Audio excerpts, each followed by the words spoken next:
So what you can also do is you can go around and translate out contents by using Microsoft Copilot.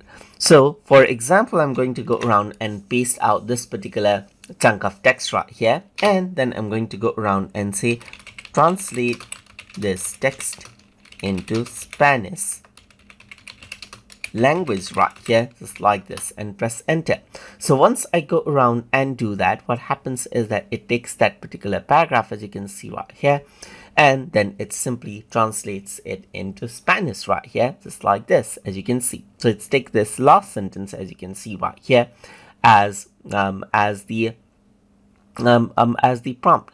What you can also do is you can go around and translate it into another language. For example, I can say translate it into Burmese right here, just like this. And once I go around and do that, what happens is that it translates it out into Burmese, as you can see right here, just like this. So that is what you have. So you can see that you get the text and everything else right here, just like this as well, and so forth. So you can also go around and say now translate it into Thai right here, just like this. So you need to go around and wait for this to actually finish out right here. So you can see that it is translating it just like this, and now you can say translate it into Thai right here, just like that, and it'll start translating right there, just like this.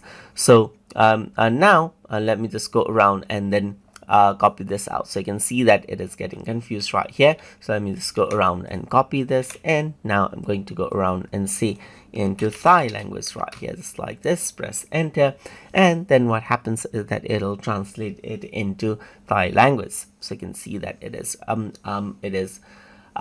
processing right here, just like that, and then you can see that it translates it out just like that. So that is how you can go around and translate out content from one language to another inside of Microsoft Copilot. So hope you guys learned something as always.